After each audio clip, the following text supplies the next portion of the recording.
नमस्कार, मैं दीपक शर्मा, मेरे यूट्यूब मंच पर आपका स्वागत। दोस्तों, क्या प्रधानमंत्री मोदी का भरोसा नायडू बाबू पर दिन ब दिन कम होता जा रहा है? वो नायडू बाबू जिनकी बैसाखियों पर मोदी जी की सरकार चल रही है, मोदी जी चल रहे हैं। और क्या प्रधानमंत्री मोदी को ऐसा लगता है कि ये जो उपराष्ट्रपति का निर्णायक चुनाव है, आने वाला बड़ा करीब है 9 सितंबर को, क्या इस चुनाव में नायडू बाबू के कुछ सांसद खेल कर सकते हैं, पर्दे के पीछे खेल कर सकते हैं? क्योंकि ये जो चुनाव है सीक्रेट बैलेट से, सीक्रेट वोटिंग से, गुप्त मतदान है, खेल हो सकता है, गुंजाइश है। और जो सबसे बड़ा सवाल है कि इसी उपराष्ट्रपति चुनाव से ठीक 4 दिन पहले आखिर क्या वजह है कि मोदी जी ने नायडू बाबू के पुत्र, बेटे नारा लोकेश को अपने घर चाय पर बुलाया? आखिर ऐसी कौन सी बात है, ऐसी कौन सी डील है जो नायडू के मंत्री पुत्र से मोदी जी अपने घर पर करना चाहते हैं? अब सवाल यह है कि नायडू के बेटे को मोदी जी ने दिल्ली में अपने घर पर 1-to-1 मीटिंग के लिए क्यों बुलाया? इस बड़े सवाल का तो जवाब मैं इस वीडियो में दूंगा, लेकिन बड़ी खबर पर आने से पहले कुछ बातें क्लियर करना चाहता हूं। नंबर 1 चीज़ जो सब जानते हैं कि नायडू बाबू के समर्थन से, टीडीपी के समर्थन से मोदी जी की सरकार चल रही है, ये बात एकदम क्लियर है। और उनका जो बेटा है, नायडू बाबू का जो बेटा है नारा लोकेश, आज की तारीख में टीडीपी यानी तेलुगु देशम पार्टी, जो नायडू बाबू की पार्टी है, पार्टी को अगर कोई शख्स चला रहा है तो नारा लोकेश ही चला रहे हैं। बेटा ही पार्टी को चलाता है और पार्टी के ज़्यादातर फैसले आज की तारीख में नारा लोकेश ही लेते हैं, पार्टी के, कैबिनेट के। ऐसा नहीं है कि नायडू बाबू कहीं ना कहीं किनारे हैं, बिल्कुल नहीं है, लेकिन ज़्यादातर डिसीशंस उनके बेटे ही आज की तारीख में ले रहे हैं।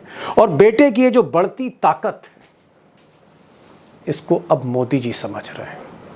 अब एक और अहम बात जो रखना चाहूँगा आपके साथ, क्योंकि दक्षिण भारत की राजनीति का मामला है, उत्तर भारत में थोड़ा लोग कम जानते हैं। नारा लोकेश और नायडू बाबू यानी जो बाप और बेटे की जोड़ी है, एक ऐसा नेता है जिसके बड़े करीब हैं ये दोनों पिता पुत्र। और वो जो नेता हैं वो ये साहब है रेवंत रेड्डी, तेलंगाना के कांग्रेस के मुख्यमंत्री राहुल गांधी के शिष्य कह लीजिए। और ये भी कह सकते हैं कि इनके जो असली गुरु हैं रेवंत रेड्डी के, वो नायडू बाबू ही हैं। नायडू बाबू ही राजनीति में लाए थे रेवंत रेड्डी को। और आज की तारीख में रेवंत रेड्डी ही नारा लोकेश और नायडू बाबू के खासम खास हैं। और इस तरह की खबरें हैं कि रेवंत रेड्डी ही आज की तारीख में नायडू बाबू को और उनके बेटे को धीरे धीरे विपक्ष के करीब ला रहे हैं। जगन मोहन रेड्डी ने तो यहाँ तक कह दिया था कि रेवंत रेड्डी जो हैं वो एक तरह के टेलीफोन ऑपरेटर हैं जो नायडू और राहुल गांधी की तार जोड़ रहे हैं, बातचीत की हॉटलाइन जोड़ रहे हैं। यहाँ तक कहा गया उनके बारे में सार्वजनिक तौर पे। सवाल यह है कि ये जो बातें हैं कि नायडू बाबू को रेवंत रेड्डी करीब ला रहे हैं, ये बातें अब मोदी जी को बहुत परेशान कर रही हैं। और मोदी जी का जो आप कह सकते हैं जो डर है, जो घबराहट है, चाहे उपराष्ट्रपति का चुनाव हो, चाहे बिहार के चुनाव के नतीजों के बाद की स्थिति हो, उस डर के पीछे नायडू बाबू का ये जो लगाव है विपक्ष की तरफ, वो एक बड़ा डर है। दोस्तों, इजाज़त दें तो एक और फैक्ट आपके सामने रख दूं, ये भी बड़ा इंपॉर्टेंट फैक्ट है, तभी हम बड़ी खबर पर आएंगे। और वो फैक्ट ये है कि 18 जून को इसी 18 जून को नारा लोकेश जगदीप धनखड़ जो तब के उपराष्ट्रपति थे, उनके घर जाते हैं, वहाँ मुलाकात करते हैं, लंबी बातचीत होती है। और इस बातचीत में ऐसा कहा गया कि जगदीप धनखड़ नारा लोकेश से कहते हैं कि जाओ अपने पापा को बताओ, उनको समझाने की कोशिश करो कि विपक्ष को इग्नोर ना करें, विपक्ष को निगलेक्ट ना करें, यानी विपक्ष के थोड़ा साथ आएं, नीतीश कुमार से थोड़ी अंडरस्टैंडिंग और बनाएं, और थोड़ा बाकी जो इंडिया अलायंस की पार्टी उनसे भी मिले। ये बात धनखड़ ने नारा लोकेश को कही 18 जून की मीटिंग में। और ये बातचीत जो है कहीं ना कहीं लीक हुई, धनखड़ के स्टाफ से मोदी तक पहुंची, शाह तक पहुंची, और उसके 4 हफ्ते बाद, 1 महीने के अंदर जगदीप धनखड़ को इस्तीफा देना पड़ गया। जगदीप धनखड़ की पारी ही समाप्त हो गई, अचानक इस्तीफा दिया। और सच्चाई यह है कि जगदीप धनखड़ के इस्तीफे की वजह से 9 सितंबर को उपराष्ट्रपति का चुनाव होने जा रहा है। अब दोस्तों, जो शुरू में मैंने सवाल किया कि ये जो मीटिंग आज हुई, अचानक ये जो मीटिंग हुई मोदी और नारा लोकेश की, इसके पीछे मोदी जी का मकसद क्या था, पॉलिटिकल ऑब्जेक्टिव क्या था, ये मीटिंग क्यों करना चाहते थे उपराष्ट्रपति चुनाव से पहले नारा लोकेश के साथ, ये सवाल है। और इस सवाल का जवाब देने से पहले एक बात फिर से मैं क्लियर कर रहा हूँ कि चाहे पिता हो या पुत्र हो, चाहे नायडू हो या नारा लोकेश हो, दोनों में से अगर कोई भी नाराज होता है तो मोदी जी की सरकार फिर चलना मुश्किल है, फिर सरकार को जाना होगा। ये फैक्ट है, और ये फैक्ट मैं आपको लोकसभा की जो गणित है उसके आधार पे कह रहा हूं। कोई भी नाराज हो गया तो सरकार जा सकती, ये बात मोदी जी समझ रहे हैं। लेकिन क्या असली मकसद है, ये मीटिंग क्यों इंपॉर्टेंट है, जिसका जवाब आप जानना चाहते हैं। और इत्तेफाक है कि आज एक ऐसे एक्सपर्ट आपके सामने आ रहे हैं जो इस वक्त, आज जहां से वो लाइव हो रहे हैं, उस शहर का नाम विजयवाड़ा है। आंध्र प्रदेश का बड़ा शहर है विजयवाड़ा। विजयवाड़ा से कुछ दूर ही नायडू बाबू नई राजधानी अमरावती बना रहे हैं। नायडू बाबू विजयवाड़ा में ही रहते हैं, नारा लोकेश भी वहीं रहते हैं, और वहीं से आज हमारे गेस्ट लाइव हो रहे हैं विजयवाड़ा से, राजशेखर राव। राजशेखर राव के बारे में एक चीज़ मैं बताना चाहूँगा कि पिछले कई बरसों से नायडू बाबू के बेटे, टीडीपी, उनके ससुर एनटी रामाराव, फिर जगन मोहन रेड्डी जो उनके राइवल हैं, आंध्र प्रदेश तेलंगाना की राजनीति का हर मतलब, हर खेल वो समझते हैं। और सबसे बड़ी बात, दक्षिण भारतीय होने के बावजूद हिंदी में बात करते हैं। उनको सुनिए, गौर से सुनिए उनको, आपको पिक्चर बिल्कुल क्लियर होगी कि मोदी जी ने आज मिस्टर नायडू के बेटे को क्यों बुलाया चाय पर, 1-to-1 मीटिंग में। अरे भाई राव साहब, मुझे ये बताइए कि अभी तक तो नायडू बाबू के चक्कर काट रहे थे मोदी जी, अब बेटे के चक्कर काट रहे हैं। आज बेटे को चाय पे बुला लिया, उपराष्ट्रपति चुनाव से महज 2-3 दिन पहले। भाई ये चंद्रबाबू नायडू के बेटे को चाय पे क्यों बुलाया? मोदी जी नायडू के बेटे से दोस्ती क्यों कर रहे हैं? जब पड़ोस के अपने मुर्गी को जब पड़ोसी दाने डालने लगा है तो मालिक चौकन्ना रहना पड़ता है। तो मुर्गी कहीं उनके घर में जाके अंडे ना दे दे, ये मुर्गी के मालिक को डर रहता है। इसलिए मुर्गी को अपने पास रख के जरूरत से ज्यादा दाने के बजाय काजू बादाम खिलाना पड़ता है। मुर्गी, ये जो सोने के अंडे देने वाली मुर्गी है, इसको दाना कौन खिला रहा है आजकल? कांग्रेस खिला रही है? पड़ोसी एक ही है, पड़ोसी राहुल गांधी जी डाल रहे हैं, राहुल गांधी के घटक दल रेवंत रेड्डी जी। चलिए, एक बड़ी बात कही राव साहब ने। उन्होंने कहा कि भाई सोने की के अंडे देने वाली मुर्गी, जाहिर तौर पे किंग मेकर हैं तो सोने का अंडा तो दे ही रहे हैं। और उसको दाना कौन खिला रहा है आजकल? दाना खिला रहे हैं उसको रेवंत रेड्डी, जो आप कह सकते हैं राहुल गांधी के सबसे करीबी मुख्यमंत्री हैं, तेलंगाना के चीफ मिनिस्टर हैं, और बहुत ही खास हैं नायडू बाबू के भी।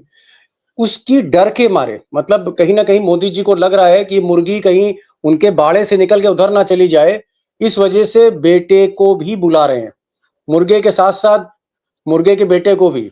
राव साहब, अभी तक हम देख रहे थे कि मोदी जी जो किंग मेकर हैं नायडू साहब, उनको चाय पिला रहे थे, उनको दावत पे बुला रहे थे, उनके लिए लाल कालीन बिछा रहे थे।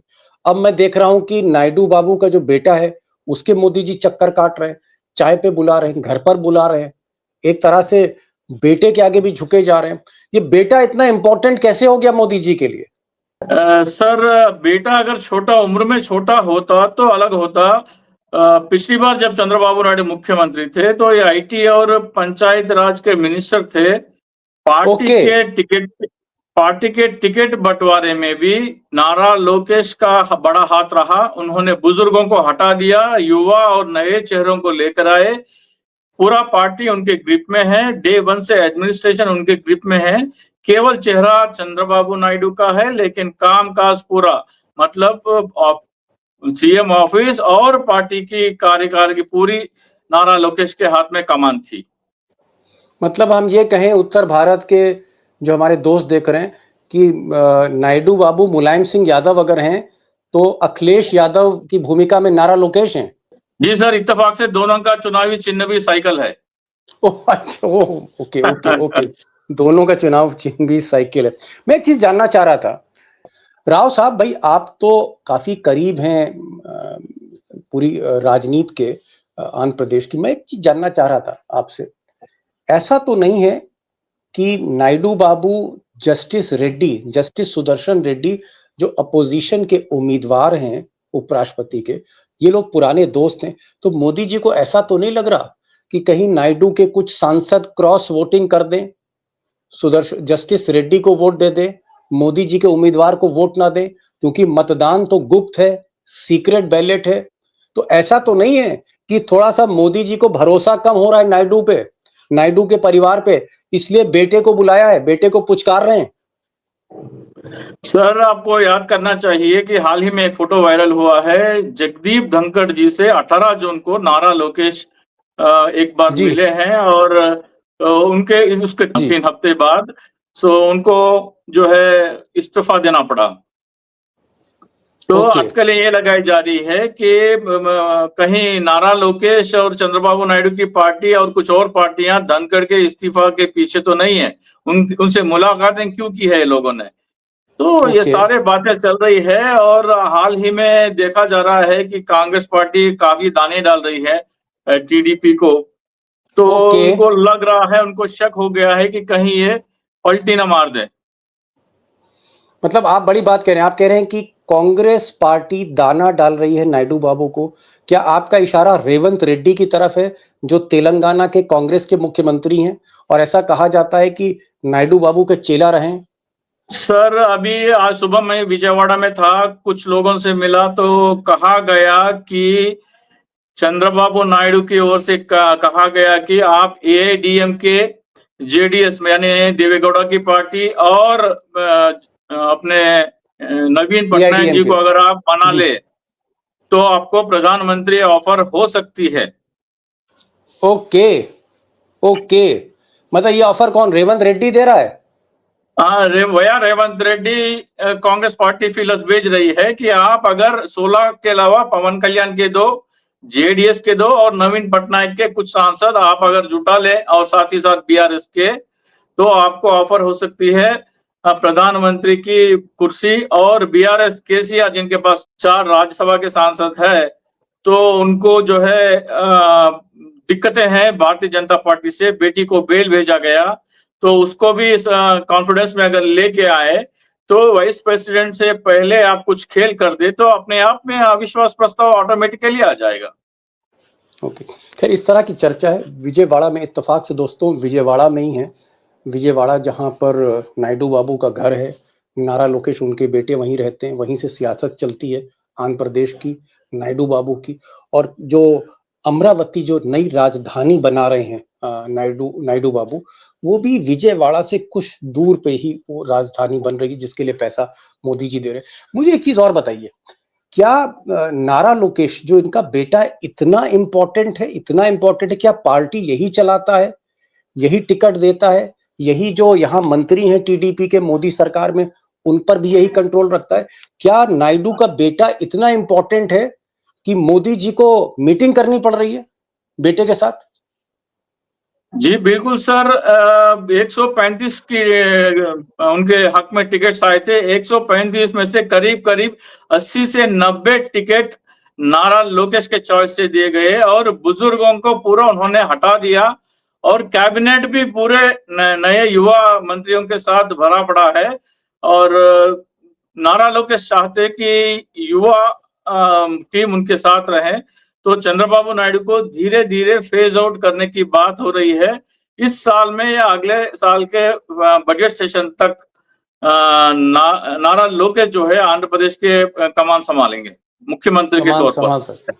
अच्छा एक चीज और बताइए, क्योंकि आप विजयवाड़ा में ही हैं और तेलुगु मीडिया से काफी आपके अच्छे रिश्ते हैं, क्या नायडू के जो करीबी पत्रकार हैं, जब आप उनके साथ बातचीत करते हैं, क्या इस तरह की चर्चा भी है कि मोदी जी ने एक तरह से एक संदेशा दे रखा है कि भाई जब मुर्मू रिटायर होंगी और 2027 में राष्ट्रपति की कुर्सी खाली होगी, तो नायडू बाबू, हो सकता है उस वक्त 77 साल की उम्र हो उनकी, 77 साल की उम्र में उनको राष्ट्रपति बना दिया जाएगा और आंध्र प्रदेश की जो कुर्सी है वो नारा लोकेश को दे दी जाएगी?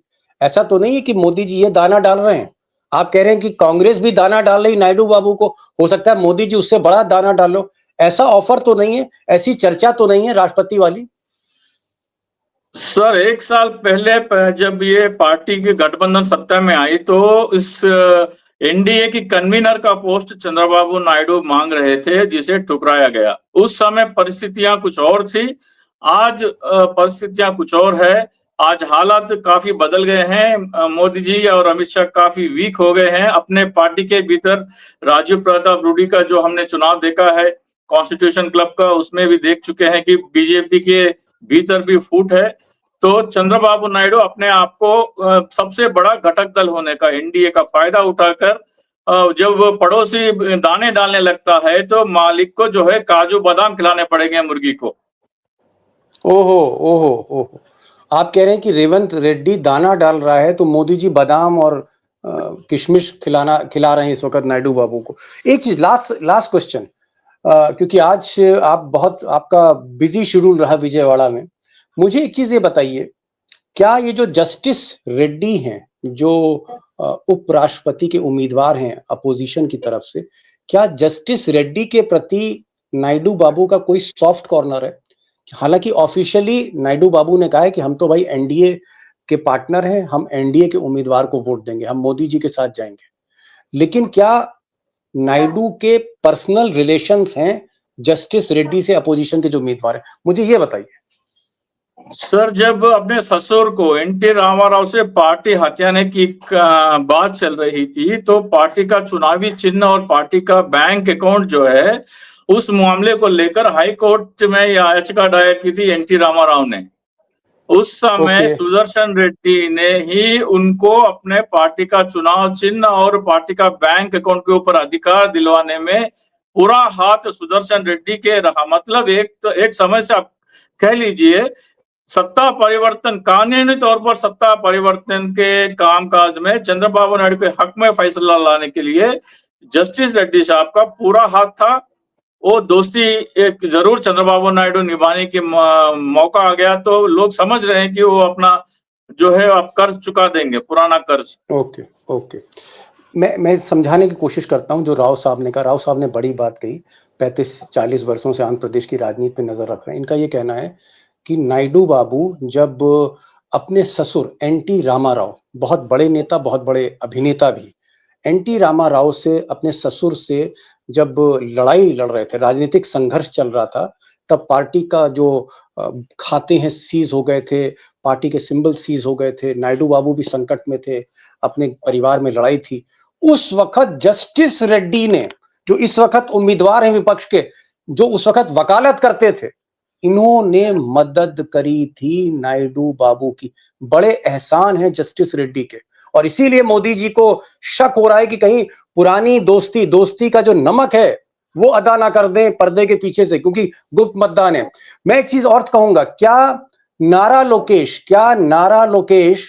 क्या जो जगदीप धनखड़ थे उनके साथ मिलकर कुछ खेल कर रहे थे? ऐसी कोई चर्चा है? जब से ये फोटो बाहर आई है 2-3 दिन से ये बातें चल रही है कि कहीं ना कुछ भीतर पक रहा है। इसलिए मुलाकातें हुई धनखड़ जी से, कई लोगों की सीक्रेट मीटिंग्स हो गई। तो शायद ये वजह हो सकता है कि लोगों को लगता है कि मोदी का रवैया जो है वो उनको पसंद नहीं आया। अरिस्टोक्रेटिक अप्रोच जो है मोदी की, शायद उनको रास नहीं आई और धीरे धीरे एनडीए के घटक दल जो है एक अलग से मोर्चा बनाने की चर्चाएं थी। तो शायद धनखड़ जी उसमें कारगर साबित हो रहे थे, इसलिए उनको जबरदस्ती अचानक हटाना पड़ा। चलिए, ठीक ठीक, बड़ी बात राव साहब ने कही, और मैं बहुत शुक्रगुजार हूँ राव साहब का कि विजयवाड़ा से हमसे सीधे जुड़े। हालांकि वीडियो सिग्नल थोड़ा सा कमज़ोर है, लेकिन आवाज़ में वही दम है, बातों में वही दम है, और खुलासे भी वही कर रहे हैं। इन्होंने एक बड़ी बात कह दी हमसे कि जो नायडू का बेटा है नारा लोकेश, जिसके साथ आज मोदी जी ने चाय पी, नारा लोकेश, जून के महीने में कई बार मुलाकातें हुई जगदीप धनखड़ से, और ऐसी चर्चा चल रही थी कि धनखड़ के दोस्त पुराने नायडू साहब भी रहे, क्योंकि समाजवादी धारा से निकले हुए जगदीप धनखड़ नेता थे। तो कुछ खिचड़ी पक रही थी नारा लोकेश और नायडू बाबू और जगदीप धनखड़, ये सारी चीजें, वो जो है कहीं ना कहीं, इसलिए मोदी जी शक कर रहे हैं। मोदी जी को शक है कि कहीं ऐसा ना हो जाए कि उपराष्ट्रपति के चुनाव में नायडू बाबू के जो सांसद हैं वो कुछ खेल करते हैं और इसी वजह से मोदी जी चाय पे बुला रहे हैं, अपने सांसदों को भी डिनर दे रहे हैं। कुछ आने वाले 3 दिनों तक बीजेपी के और एनडीए के जितने सांसद हैं सबकी घेराबंदी, बाड़ेबंदी रहेगी दिल्ली में। और ये इसलिए हो रहा है क्योंकि मोदी जी हर कीमत पर ये चाहते हैं कि उपराष्ट्रपति चुनाव में क्रॉस वोटिंग ना हो, इधर से उधर एक आदमी उस पाले में ना जाए, क्योंकि अगर क्रॉस वोटिंग होती है दोस्तों तो मोदी जी पर सवाल उठने लगेंगे, मोदी जी की लीडरशिप पे सवाल उठने लगेंगे और ये टॉकिंग पॉइंट बन जाएगा कि मोदी के रहते हुए इस वक्त बीजेपी के अंदर बगावत है, एनडीए के अंदर बगावत है। इसलिए क्रॉस वोटिंग रोकना चाहते हैं। बात हार जीत की नहीं है उपराष्ट्रपति की, क्योंकि लीड है इस वक्त बीजेपी के पास, लेकिन अगर 10 वोट भी इधर से उधर क्रॉस वोट हो गए तो मोदी के नेतृत्व पर सवाल उठेगा। इस वजह से नारा लोकेश को भी बुलाया जा रहा है कि भाई आप कम से कम उपराष्ट्रपति के चुनाव में अपने सारे वोट मोदी जी के उम्मीदवार को दें। राव साहब बहुत बहुत शुक्रिया कि आप जुड़े। और एक बात जोड़ दूं सर, एक बात जोड़ हाँ, दूं बोल सर। दीजिए। विजयवाड़ा में ये भी अटकलें चल रही है कि अगर चंद्रबाबू नायडू क्रॉस वोटिंग, सारे सूर्य चंद्रबाबू नायडू और पवन कल्याण अगर क्रॉस वोटिंग करते हैं तो विंटर सेशन में जो है अविश्वास प्रस्ताव हो सकता है और सरकार भी गिर सकती है। इसकी भी चर्चाएं हो रही है। चलिए, चर्चा हो रही है, कह रहे मैं चर्चा हो रही है कि अगर आंध्र प्रदेश के पॉलिटिकल पार्टीज जो हैं इन्होंने कहीं सपोर्ट कर दिया चुपचाप गुप्त मतदान में जस्टिस रेड्डी का, तो बहुत कुछ हो सकता है मोदी जी के खिलाफ, यहाँ तक कि अविश्वास प्रस्ताव भी आ सकता है। करिए तो चर्चाएं दोस्तों, अब चर्चा राजनीति में होती, स्पेकुलेशन होती है, लेकिन मैं सिर्फ इतना कहूंगा कि आज मोदी ने जो चाय पर बुलाया नारा लोकेश को, नायडू को, बेटे को, उसका सबसे बड़ा जो आप कहते हैं संकेत है वो हमें ये मिलता है कि मोदी थोड़ा बहुत घबराए हुए हैं, क्योंकि भरोसा नायडू बाबू पे धीरे धीरे कम होता जा रहा है। राव साहब बहुत बहुत शुक्रिया, thank you so much for joining this programme from Vijayawada, from the home town of mister Naidu. Thank you so much sir, thank you so much.